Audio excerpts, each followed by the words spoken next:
안녕하세요. 권중광TV의 권중광입니다. 오늘은 6월 27일 월요일 아침입니다. 오전 방송을 보내드리겠습니다. 장마기가 돼서 그러는지 아주 날씨가 아주 후덥지근합니다. 아주 머리도 띵하고 몸도 무겁고 6월달도 오늘 27일이니까 이제 한 이달 말까지 한 나흘 남았나요. 7월로 다시 들어갑니다. 본격적인 장마가 있고 그 다음에 이어서 본격적인 삼복더위가 오겠지요. 여러분들 건강 유의하시기 바랍니다. 오늘 아침 방송은 여러분들께 이북의 미사일 막을 수 있나, 이런 제목으로 여러분들에게 보도를 해드리겠습니다. 엊그저께 72년 전 6.25 사변이 일어난 날도 지났습니다. 대부분의 지금 현재 우리나라 국민들은 6.25 사변에 6.25 전쟁을 그렇게 심각하게 받아들이지 않는 것 같습니다. 물론 잘 모르니까 옛날 이야기 같이 듣겠지요. 그러나 실제 있었던 일입니다. 6.25 같은 그런 거는 다시는 없어야 되죠. 그래서 저는 북한에 대해서는 항상 조바심이 납니다. 그동안 줄기차게 국민들은 배고프고 먹을 게 없어도 계속 핵실험과 미사일을 쏘잖아요. 전에도 이미 제가 보도해드렸듯이 지금 이북에서는 잠수함에서 쏘는 미사일 LCBM, 잠수함에서 쏘는 것도 개발했잖아요. 그리고 ICBM이라고 장거리 그 미사일, 그러니까 미국 본토까지 갈 수 있는 그런 미사일도 이제 그 시험을 했는데요. 근자에 와서 지금 현재 쏘고 있는 건 사거리가 대략 400km 내외 되는 거를 연습하고 있더라고요. 400km. 그러면 400km라면 지금 뭐 중국을 대해서 쏘는 거 저기 그 시험하는 거 아니잖아요. 또 일본도 400km 넘고, 그럼 400km는 남한밖에 없습니다. 한국밖에 없습니다. 이북에서 볼 적에 부산까지 해봐야 뭐 쏘는 위치에 다 다르지만은 판문점 거기 그 38선인데 그 근방에서 한달이면 잘해야 뭐 450km, 뭐 500km, 뭐 600km, 이것밖에 안 되잖아요, 남한이. 그러니까 전 한국이 사정거리에 되는 거 400km 내외 되는 걸 가지고 계속 지금 연습을 했다. 미사일 쐈다. 그것 때문에 사실상 염려가 됩니다. 물론 전문가 군 집단에서나 미국에서는 많은 연구를 하고 거기에 대한 대응도 하고 이렇게 하겠지요. 그랬는데 이북에 요즘에 지금 외신의 보도에 의하게 되면 지금 그 소형 미사일을 지금 전방 근방에 있는 아래쪽으로 내려온다는 얘기예요. 물론 윤석열 대통령이 당선되고 나서 한 것이 이북에서 미사일 공격할 그런 조짐이 보이면 선제 타격을 하겠다. 먼저 쏴서 거기를 폭파시키겠다. 선제 타격 좋지요. 그런데 선제 타격이라고 하는 것도 그거를 분석을 해야 될 거 아닙니까? 먼저 여기서 오판해서 쏠 수도 없잖아요.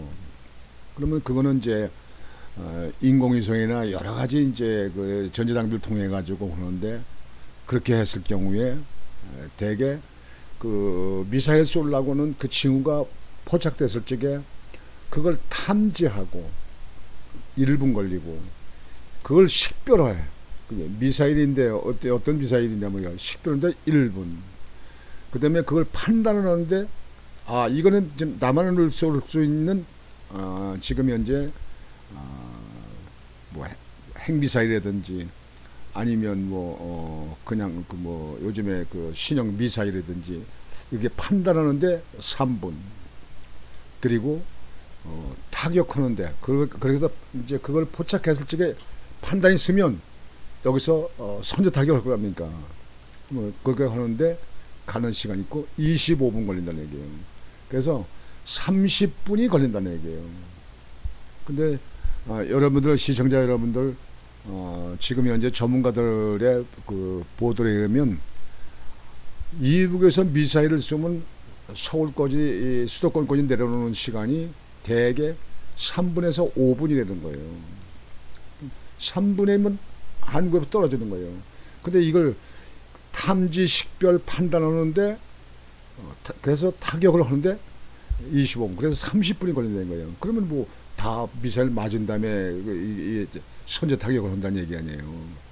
그러니까 그건 뭐 거기가 옆에서 눈으로 보고 있는 것도 아니고, 이게 전자장비로다가 레이더라든가 인공위성이라든가 뭐 함대 이런 데서 탐지를 해서 하기 때문에 그것도 내가 볼 때는 완전히 믿을 수가 없다. 근데 요즘 와서 지금 보도에 의하면 지금 현재 이북에서는 미사일을 쏘는데 기차에다 싣고 가다가 기차에서도 미사일 쏘는 것도 했고, 자동차 차에다가 싣고 가다가 세워가지고 미사일 쏘는 것도 했고, 이렇게 시험을 했어요. 그렇다면 한국에 지금 사드가 지금 있잖아요. 성주에 뭐 사드 하는 것도 그냥 반대하고 그냥 철수해라 뭐하다, 또 사드 또 설치를 갖다가 수도권에도 한다 이렇게 했더니 또 난리치고, 이거 좌파 때문에 나라가 아주 거들나게 생기는데요. 보세요. 지금 이북에서 자동차로 싣고 가다가 쏘는 거를 시험했다는 얘기예요. 그러면 이게 한 군데서 한 번만 쏘는 게 아니잖아요. 뭐 한 군데서 몇 번씩 쏠 수도 있지만 이걸 각지에다 퍼뜨린다 이게요. 황해대도도 하고 뭐 강원도도도 하고 말이에요. 뭐 이렇게 이북 전역에다 이렇게 그 38 거기다 많이 분산시켜 가지고 이걸 동시에 쏜다. 그러면 무슨 수로 동시에 이거 다 막냐 이게요. 거리도 가깝고, 그리고 여기서 패트리어트 미사일이라든가 사드로 막는데 시간이 걸린다는 거예요. 그리고 지금 현재 이북에서 지금 현재 시험한 것들을 보면은 고도가 얕은 거가 된단 말이에요. 25km 정도 되는 그런 거로 이렇게 가는 게 됩니다. 이게 이 고도가 높이 쌓아 올려서 이렇게 한국으로 오는 거라면 여러 가지로 그거를 체크해 가지고 뭐 사드라든지 뭐 패트리어트라든지 이렇게 미사일 쏠 수 있지만 이 야치 날라온다 이게. 야치 이렇게 뭐 산 옆으로 온다든가 뭐 이렇게 옆으로 날라온다 이게요. 그러면 그리고 동시다발로도 쏜다. 그쪽에 무슨 수로 다 이걸 막냐 이게요. 사드 지금 현재 성주도에 있고, 지금 현재 아까 말씀드렸듯이 수도권 근방에다 한다 이렇게 해도 그냥 반대하고 지랄들인데 말이죠. 아니 6.25를 겪어봤어야 이 전쟁을 이 전쟁의 위험도와 정대 비참함을 알지.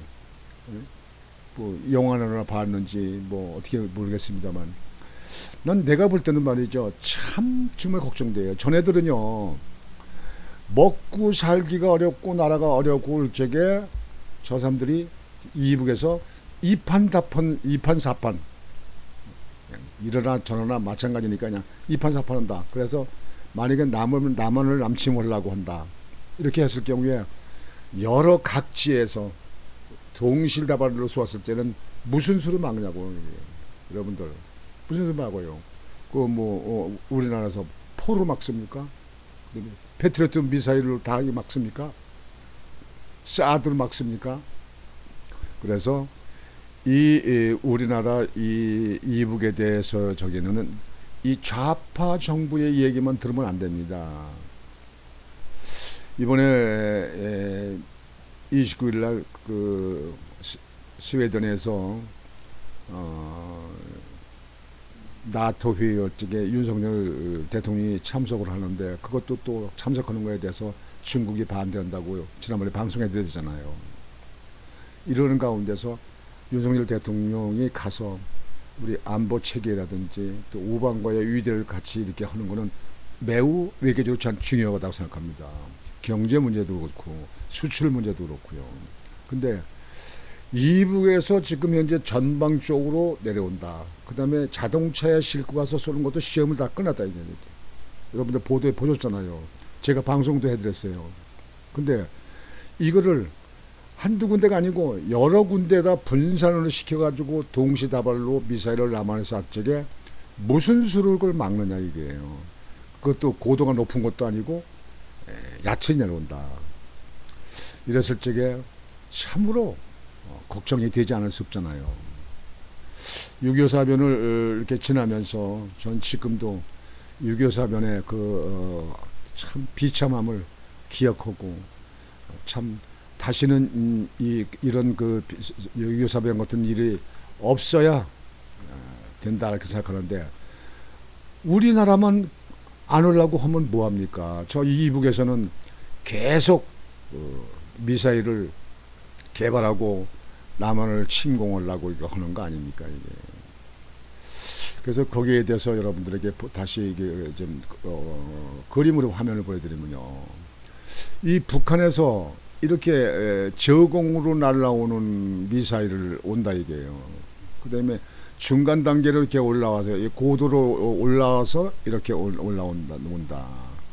그다음에 상승 지역 SM-3 같은 미사일을 가지고 고도를 높여가지고 올라온다. 이렇게 해서 할 적에 쟤네들은 이걸 다 시험을 하잖아요. 근데 여기서 우리나라에서 이게 야치 오는 거에 대한 건 시간적으로 빨리 오고 야치 오기 때문에 이걸 맞히기가 어렵다. 이게 고도가 높여지면은 그때 뭐 지대공 미사일이라든지 아니면 패트리어트 미사일 또는 사드로 막을 수 있는데 이게 저공으로 이렇게 384 근방에서 쏜다. 그러면 뭐 2, 3분이면 수도권에 떨어진다. 이제 언제 대응해서 이걸 맞추냐 이거예요. 예? 이거 맞추는 것도 뭐 백발백중 맞추는 것도 아니고 말이죠.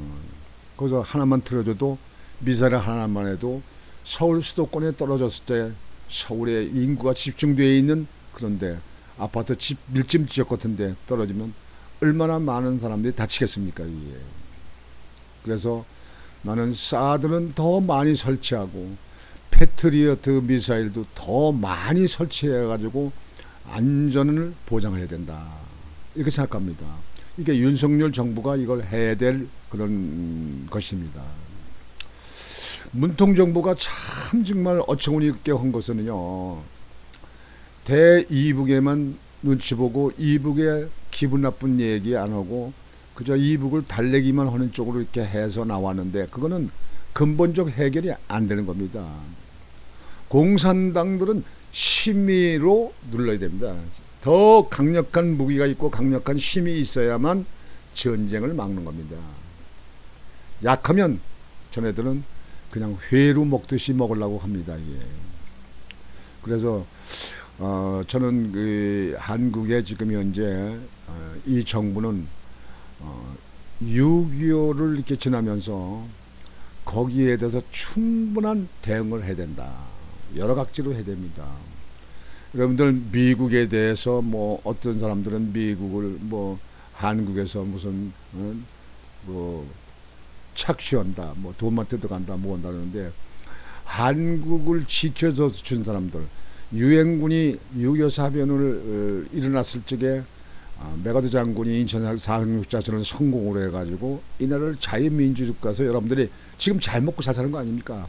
지금 2부까지 못 먹고 못 살고 먹을 것이 없는 그런 사람들은 뭐 극히 서민들 측에서 있겠죠. 정부가 그래도 많이 지원하고 하잖아요, 우리나라는. 이렇게 잘 살게 된 건 지금 젊은 사람들 이게 맞는 것이 아니고 기성세대 60, 70, 80 먹은 분들이 이렇게 해놓은 겁니다, 이게. 근데 젊은 사람들이 너무 난척해요. 지금 현재 국민의힘의 이준석 대표도 지금 38살인가 됐죠. 뭘 압니까?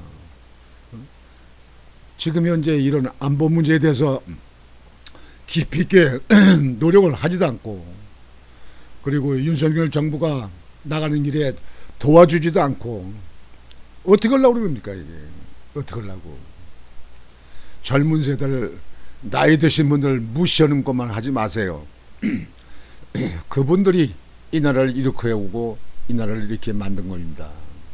여러분들이 잘해서 먹고 사는 게 아니에요. 근데 이 이북 관계에 대해서는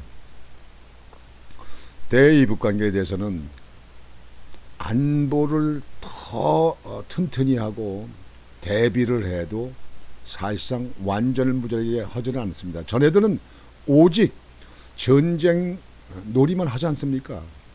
전애들은 완전히 침략하기 위한 무기 개발에만 노력하지 않습니까?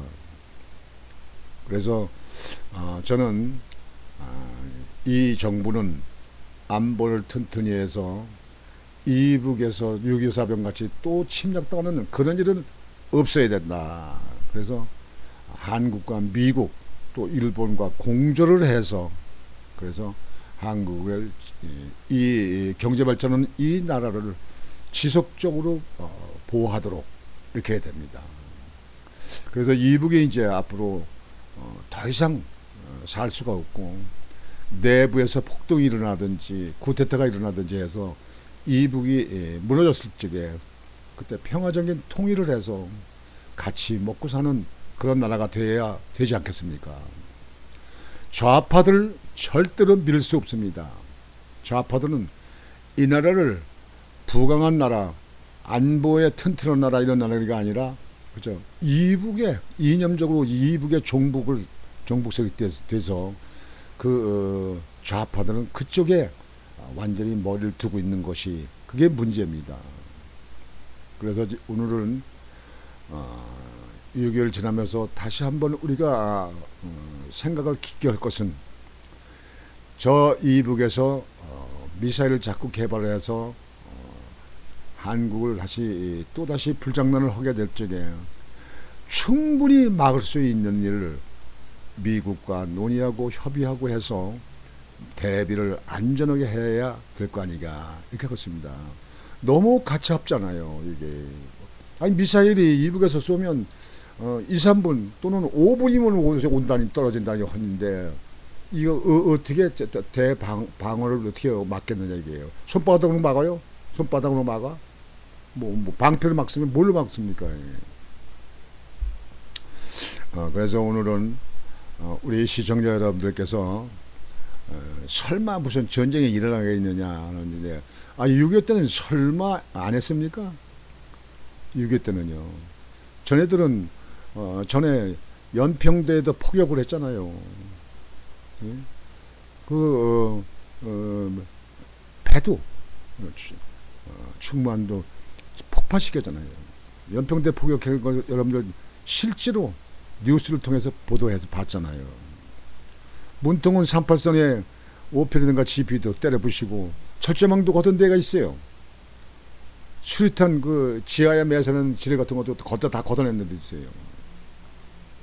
지난번에 김정은이는 군부 간부들을 놔놓고 남한에 지도를 놓고 실전 배치할 수 있는 일을 했다고 합니다.